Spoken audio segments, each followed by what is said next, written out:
Hollywood ain't the same, is it? No, it's evolving, my friend. It's We're a going to talk different. about some of those changes, though. You Yeah. call it evolving. Some people thought it was crumbling, but it's not.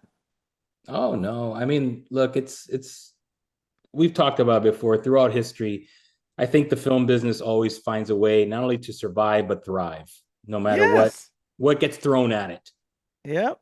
Yep. So it's doing okay. And we can talk a little bit about some of the pieces that we've seen that have done phenomenally at the box office. You just saw a movie. I did. When did you see it? Very recently, on opening night, I did go on the preview night. I did go to see the new Superman movie, which is directed by James Gunn.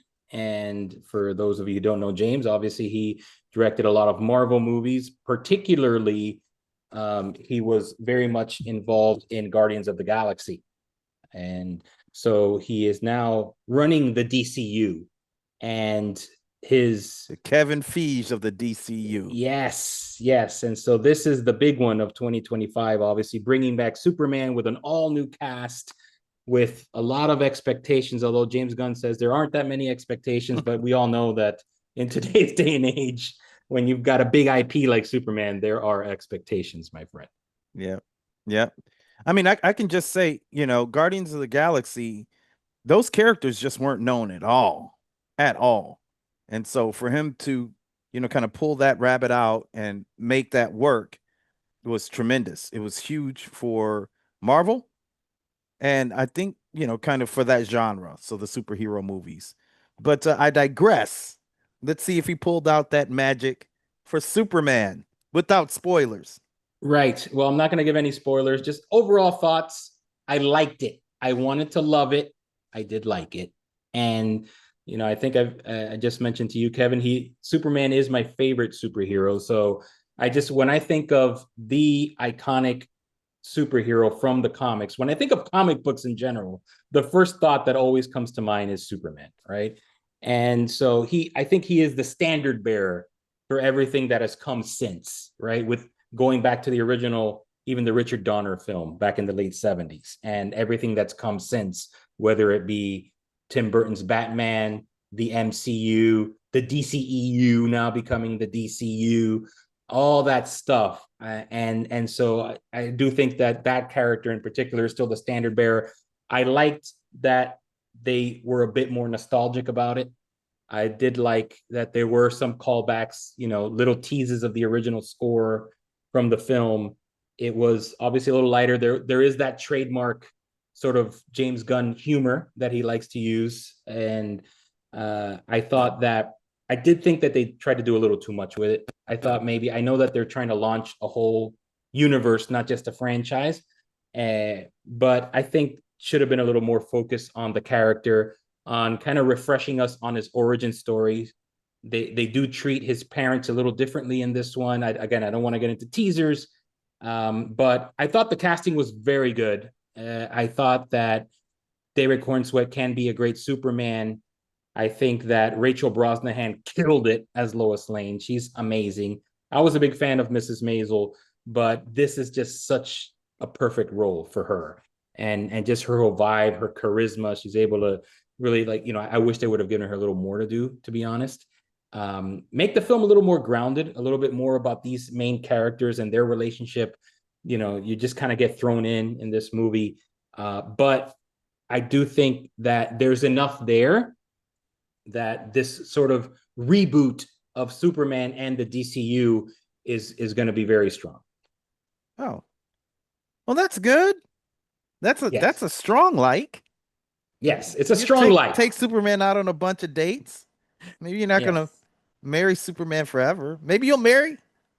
Maybe maybe look maybe if get he if divorced later. But maybe it's good. I mean, it's a good start then. yeah if he texts me, we'll hang out again. What about DM you? DM you slide into your DMs. Yes. If David Superman slide Cornsworth to your slides into my, I'll DMs. be like, yeah, bro, we can hang out, have a beer, we'll talk, see how it goes. No, but man, these movies now they have so much writing on them. It's tough because you did say, you know, just throwing in so many other characters. But Right. this movie had more writing on it than just reintroducing Superman. It's kicking off the whole new DCU. And so Right. that's a lot. That's a lot to, bear. So Yeah. I still haven't seen it. So, I'll give my 2, 3, 4 cents when I do see it.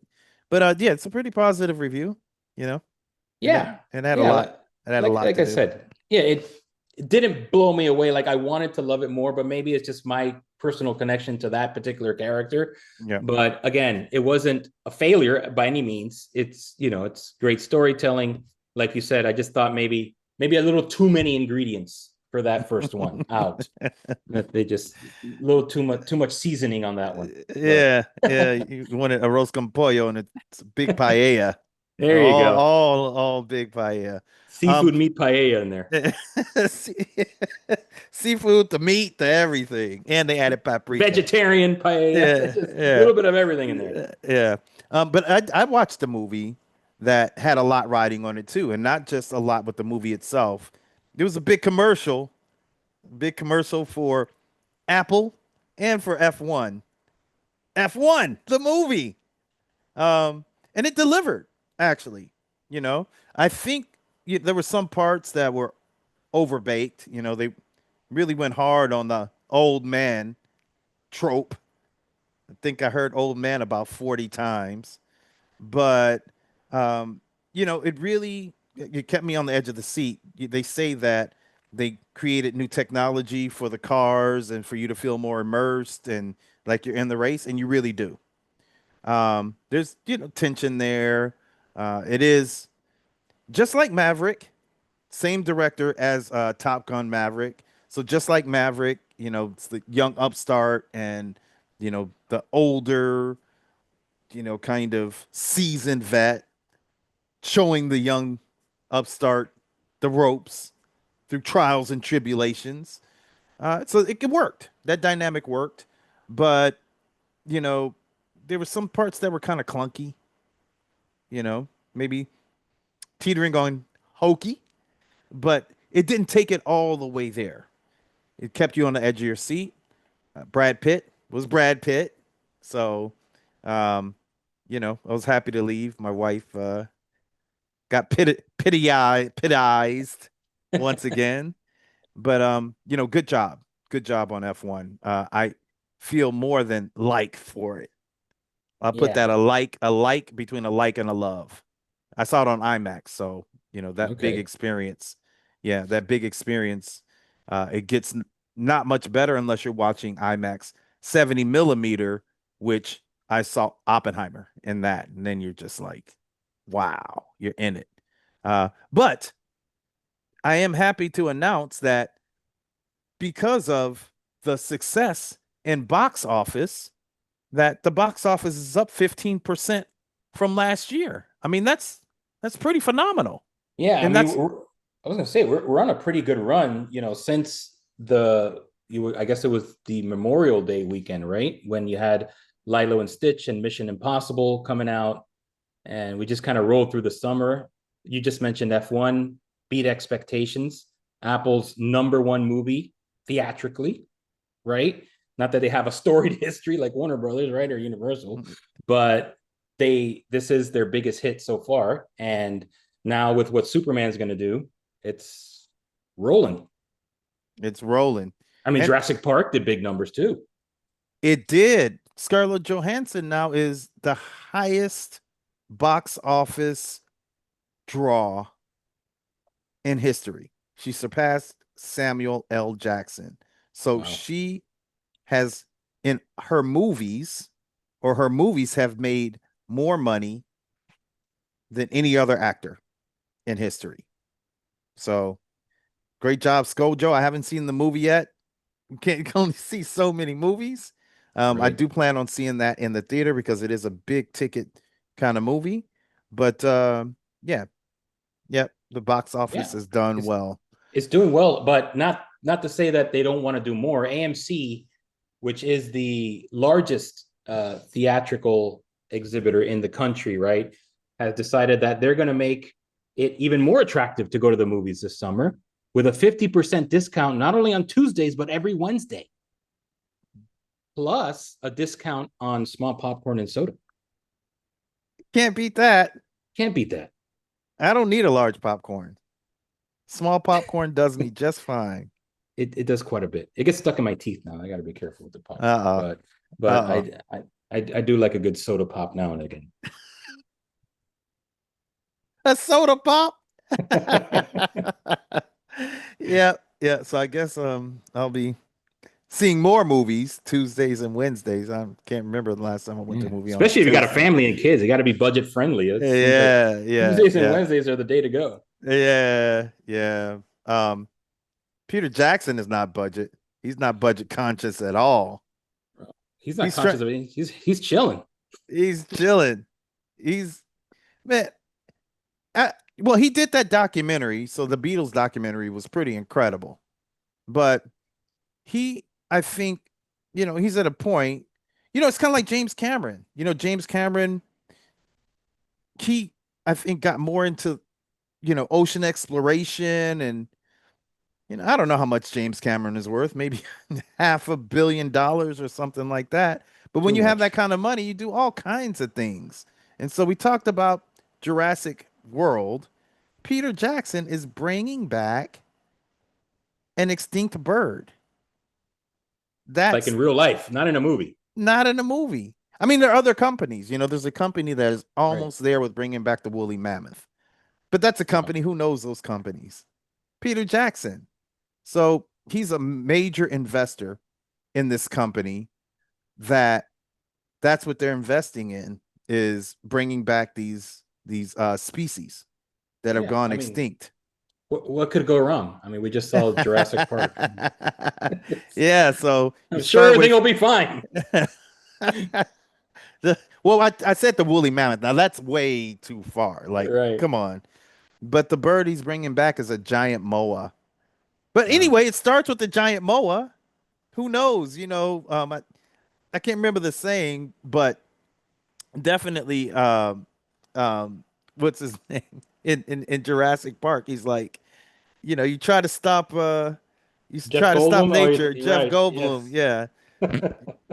Try to stop nature, nature's gonna stop you. They'll find a way, as they say. Yeah, nature will find a Yes. way. That's right. I mean, Yes. he And has a couple of projects, it's not like he's just stepped out for sure. yeah, And Peter so Jackson is starting to look a little like Richard Attenborough, though. I'll tell you that. he is. I He's don't know. He's just looking a living little out there weathered. in New Zealand, looking a little He disheveled. definitely like he belongs in the movie Lord of the Rings. Absolutely. He has Lord of the Rings, The Hunt for Gollum coming out. He produced it. So, Yes. Yeah, he's writing, producing. So he's active. This nonsense about him being retired is definitely a clickbait, I think, in a little bit. He's definitely working. yeah. Yeah. And what a time to be working in, the time of AI. Oh gosh. Yeah, yeah, yeah. Ever since Chat GPT debuted on November 30th, 2022, Mm, and then Sora, December 9th, 2024, generative AI. AI has been the talk of the town, the topic of the town, caused two strikes. I mean, those mm, strikes weren't just about AI, but they right. might as well have been, which is the WGA and SAG-AFTRA, which now, when they went on strike, you know, AI this and AI that. But now, of course, we can see the bigger effects. And so those bigger effects are we are now bombarded by a deluge of all kinds of AI content that just fakes you out. You don't know who it is. Mm. It's a flea market of content. That's what I call it. You ever go to the flea market and you see all these kind of like t-shirts you get for $2, like Disney shirts and all this other stuff that kind of looks like the real thing, but they're all knockoffs. It's an So AI this is flea market. that's where we are. We're getting a ton of knockoffs in the AI space, and Did it's someone try to knock off Keanu Reeves? they did. That was a Someone try to knock off Kevin Costner? big article in HR feature article about how AI and some unsavory type individuals, mostly in foreign countries, are mimicking real celebrities on social media, particularly Facebook, and trying to go after older people. Apparently, this is like the target, right? Folks in their 60s who think they're speaking to the real Keanu Reeves or Kevin Costner, first on text, then they'll get some AI images. They'll get a phone call with an AI voice of a Keanu or Kevin Costner using their real voice and likeness to lure them into making these donations or these investments, right? Usually in Bitcoin or some other cryptocurrency. And then with the promise that one day they're going to meet up and hang out and be friends or whatever. Of You course, it ain't never. hanging out with Kevin Costner. No. It ain't happening. Yes. Yeah. But this woman, If he's hitting you up for money, that's the first red flag. the first, the second, and the third. Yes. Although his last movies didn't, well, the last one because he has two more Right. coming out in that series. It didn't do that well, so maybe he is hitting up all Maybe kinds of people. maybe he is looking for investors, But but the woman in the article, she lost 100 grand. 100K. Yeah. Yeah. She could have invested that in my next movie. I'm She would have saying got her that money back. there are legitimate ways for all of you out there that are texting right now with Keanu Reeves 2069 or whatever. There are legitimate ways to invest in the business without Invest just, in another Kevin. yes, giving your crypto to fake celebrities on the Invest in interwebs. Kevin Sharpley. Exactly. But yeah, yeah. But it's people fall for it, and still to this day, even though we're kind of used to this kind of, unfortunately, this scam culture online. But I think what AI is making this a lot more sophisticated now because you can mimic images, video, voices. It feels very real, very personal. So really just be careful out there because and Hollywood is fighting back. They've got a lot of lawyers and publicists. They're working with the social media companies like Meta and all the other ones to try to, as quickly as possible, remove all of this That's fake true. Yeah. content and these fake accounts as much as it. But even then, it could take up to 48 hours to get an account, which doesn't seem like a lot of time. But during that It is time, for scammers. you could That's an do eternity. a lot of damage in 48 hours for sure. Yeah. But guess what? YouTube said no. That's right. They're cracking down. YouTube said no way. We ain't Mm-hmm. having it. So anyone that's trying to have an account and they want to monetize that account, And it's YouTube AI said powered. Right, right. AI accounts cannot be monetized. YouTube said no, you cannot have AI on a monetized YouTube account. And that's pretty incredible because it's setting a standard, actually. Now they're doing it, well, no, I can't say definitively, but kind of the front load part of it is to stop scammers because you have these AI farms that are starting these accounts, and the AI farms, because they have, all of these algorithms that allow them to make videos that then tie into YouTube's algorithms and cheat them to the top. And they have code that just generates these AI videos, like constantly generates them, and then they're posted at just the right times. Um, these accounts are making a lot of money, and it's gaming the system. So this is great that Google is stopping this, but also it's setting a standard, and that standard is, you know, what AI content is going to be accepted, what's not going to be accepted. It's still kind of, everyone's still trying to figure it out. But another thing that they're saying is that they just want creators because these creators are really what creates engaging content. And these creators are the ones that connect with people and the And you people then mean you connect mean back. human creators. Human creators. That's There you right. go. Human creators, just like these creators in Austin, Texas. This is what's interesting, it is ever evolving and it's in fits and spurts. So there's been different times in the film and television industry that have had transformative change. And every single time there's been a way for people to then utilize these changes to expand the industry.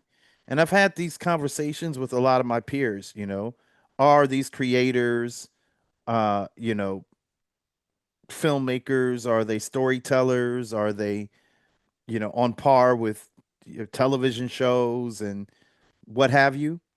And the way that I feel is that they're bringing in millions of people. They're engaging, they're connecting. Maybe it's just their own personal story that's engaging and connecting, but it is a story there. You know, if it's, in one shape or form, short form content, just like the show that we're doing with iHeartRadio, War of the Roses. It's 4 minutes, 5 minutes of animation. Do I feel any different about those stories that I consider little short films than I do about the feature film that I have in post production or the documentary series? I don't. I feel exactly the same about all those pieces of content. And so there's create these creators in Austin, Texas that they are renting. They rented out a warehouse and they turned it into a studio. And so they pooled their money together, and the studio's doing well.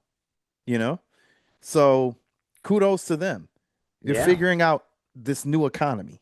Yeah, yeah, the creator economy is a big one. Similarly, I think they're in Texas too. The guys from Dude Perfect also Dude, have perfect. a Yep, big they started warehouse. their own studio. They've monetized for years now, and now they're getting more corporate and branding and doing all sorts of things. So there is an outlet there because you have YouTube, the biggest, most powerful platform for content, for video content on the planet, essentially, Yeah, right? 12% of streaming. 12% of all streaming, of all television, of all everything is YouTube. So there are definitely still opportunities there. I'm glad that Google is stepping in to kind of halt all this garbage that's coming out from AI created content and not put it in another sort of flea market effect, which, it just, it's what it is. Hey man, it's real. Yeah, it's a real Bob Marley shirt, $2. It's like, no, it's not. Give me the real Bob. We know about the Um, flea markets here we in know. Miami. You're from Yeah, Miami, Hialeah. You know about the Hialeah Opalaka flea market yeah, yeah, that you can get some shady stuff, but I'm sure some parts of New York as well. yeah, That's, ultimately you want real experiences. You want, but especially from a monetization, because we talked about scamming. It's so easy to create now 100 channels, all powered by YouTube, creating just a bunch of stuff that's getting constantly, but it's not good. It's not good. yeah. So I So I mean, definitely, but you got to say, man, you have this part, you have these creators, kind of forming their foundation and growing. You have the industry, so the yeah, films, the industry feels healthy, so that's great. Um, the streamers, uh, from what I understand, Disney Plus is going to be cash positive, so they're going to be in the black this mm, year, if not already, but for sure by this year. So, the precipitous decline of the industry has been overstated, I think. yeah, It's still, kind of like in the air, but we keep it on the positive and, keep these stories coming. Keep them yeah. flowing. People love great stories. People love authenticity. People love keeping it real, as we like to say. So I think if we can do that, there is still a great future ahead. Yep. So let's keep on keeping it real with Screen Heat Miami. We're happy to be back. Yeah. Second That's episode, season 2. in the books. Here we go. So I'm Kevin Sharpley, I'm JL Martinez. and we will hear you next week. Dale. Boom.